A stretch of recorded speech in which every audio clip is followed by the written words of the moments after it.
Hi guys, you're welcome once again to my channel. It's been a very long time. I was in school. I couldn't combine the academic work and then YouTube.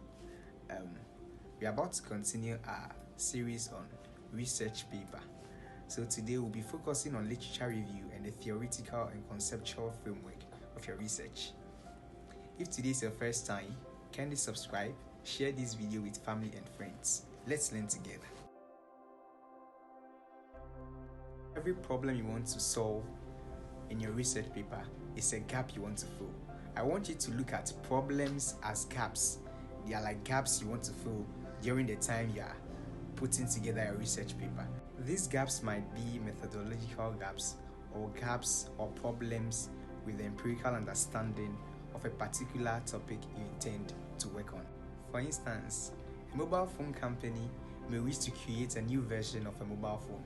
So they will need to look at the old mobile phones or the existing ones to know the problems they need to solve or they want to solve concerning the new one.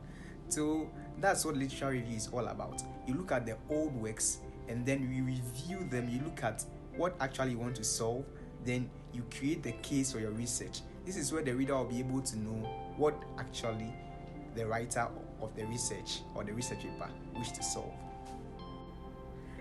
Let me refer to my notes. Let me see whether I've covered everything. Okay. The steps involved in getting the literature review of your research paper written.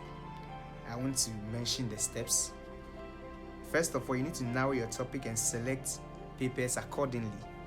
You need to narrow your topic. You need to make your topic very slim, to point to the fact that you are working on a particular research paper. And then you need to search for literature. That's the second one. You need to look at other works that have been done, and then you'll be able to know what actually your research paper wants to solve or the gap you want to fill. Thirdly, you need to read the selected articles thoroughly and evaluate them. After looking for the literature, read every paper, every literature, read them very well, and then gather the information that is relevant to your research paper and then the gap you want to fill. This is where you begin to narrow everything to solve the problems that are existing. You need to organize the selected papers by looking for patterns and by developing subtopics.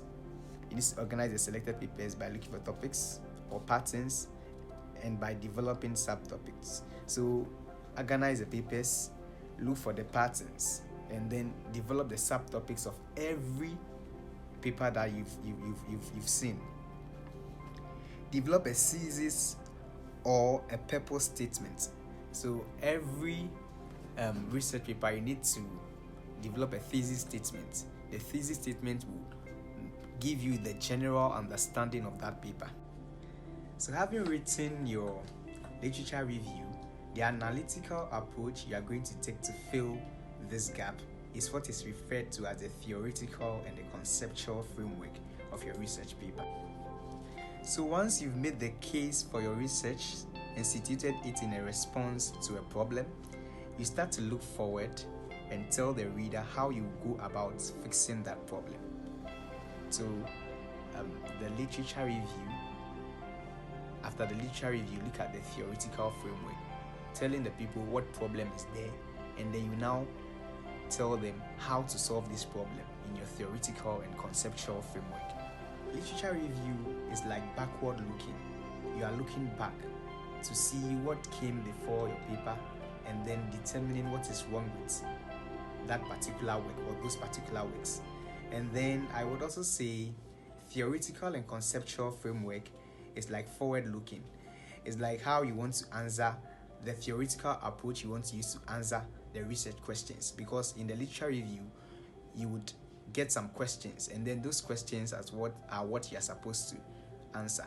So this is where you highlight it in the theoretical and the conceptual framework. Thank you very much for this video. Thank you for watching with friends and family. I wish to hear from you soon. And mind you, this is episode 4 of our research paper. Thank you.